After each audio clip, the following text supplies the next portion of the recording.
Okay. We got to say a video on how to do a little ceviche. Now, I want to show you a couple things.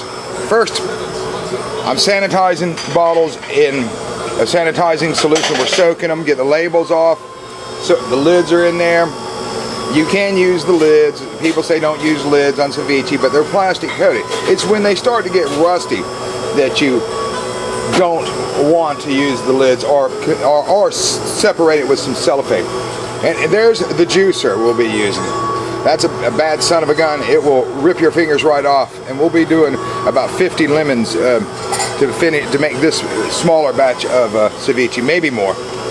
Now, as you can see, I want to show you this fish. This fish is from the market. It's fine trimmed by the market and deboned and skinned. You can see the red.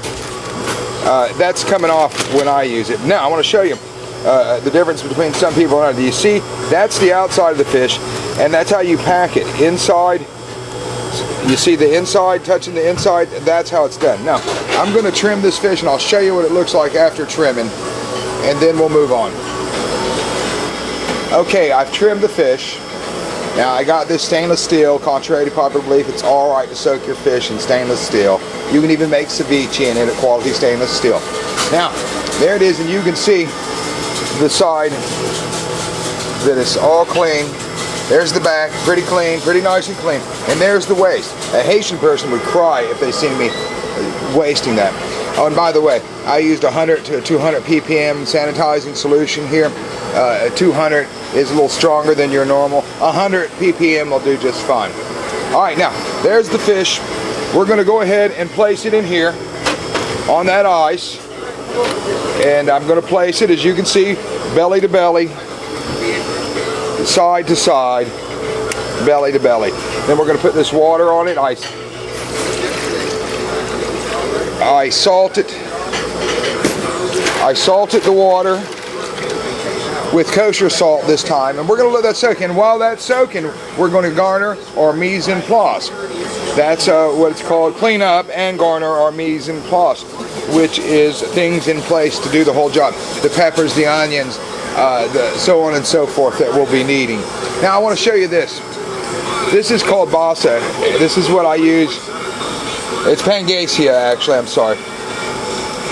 It's all near the same. Sway, Pangaea, and basa, all near the same. And this is very nice stuff. You can make ceviche out of it. It is imported from Indonesia. And it will work if you want to make ceviche. This is not for ceviche. It is not going in my ceviche.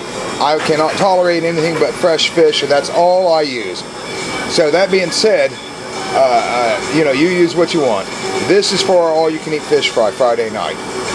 Now, I'm going to go ahead, like I said, and get my mise en place while we're soaking in the salt water.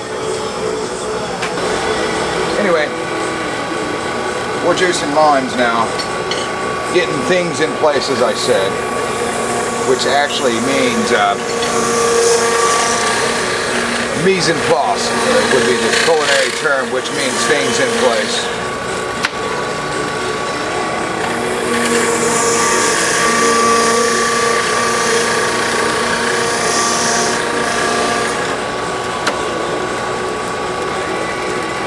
We'll take a little stock here. As you can see right here, I got my cilantro done. I've cut my peppers. I've cut most of my onions. A little vinegar, cilantro, I think I said that. Black pepper. And the jalapenos I use, and habaneros. I've got an onion here I'm going to show you how to cut. I got gloves to process the habaneros.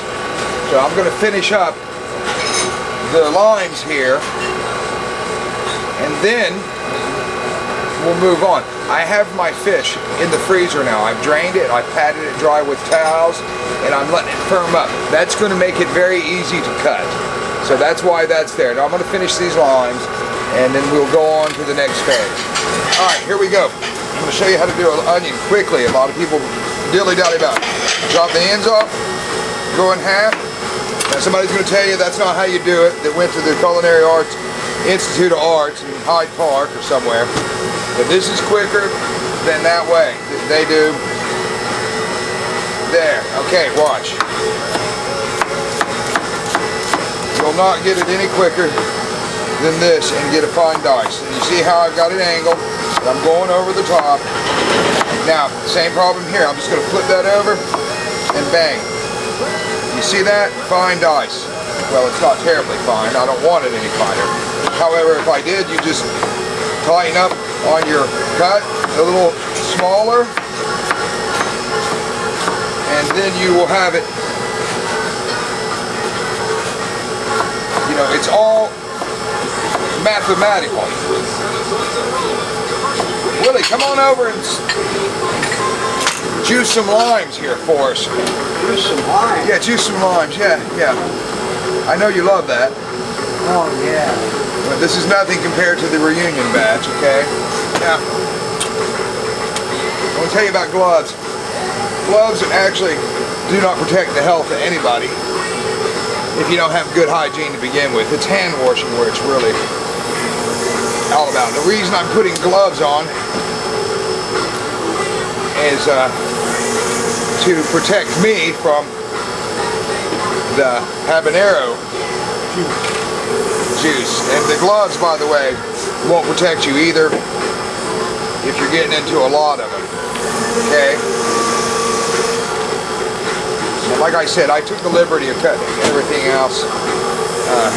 You know, we didn't want to draw this out. And everything is I cross cut. You cut it this way, flip it, and then cut it that way. Okay? And that way, like so. Like so. That way, you know, when you let it all get fly away on your cutting board, you are going to have a mishmash where you're going to have to just chop and chop with no order whatsoever. Okay, that, you know, if things fly away, you can always restack. But you see, we're getting these nice small pieces here. Now, the difference between a habanero and the jalapeno is one is hot and the other is not. See, and it doesn't take long to do this stuff. And you do it in an orderly fashion.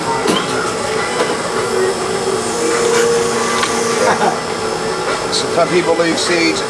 I'm taking a bunch out because I just don't feel as proper to have them.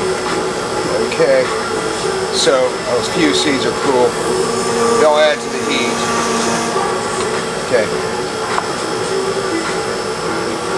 As I said, even with the gloves on, you're gonna want to wash your hands in salt or lemon juice. Or be sure you get those all the way down to the ground. You know, top them, squeeze in. You know, we need all the juice we can get. Oh, absolutely. See? Cross-cutting. It's all math. I find it always easier to do standardized production. You clean them all, you cut them all, you clean them all, and then you do the cut on all of them, like so.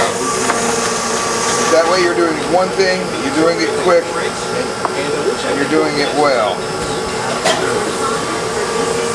Of course, now if you just want to stay on it all day, when you get a big pile like this, you can always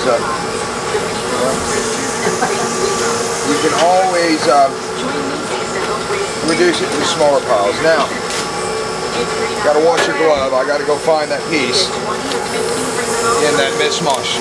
Now I'm going to get my fish out here in a minute, and we'll take care of that. Okay, here's the fish, and I've got it here pretty firm. It's very firm. You can see I've had it on towels. You can see it's very firm, standing up there a little. We're going to, that'll make it easier to cut. This is fine trim stuff, and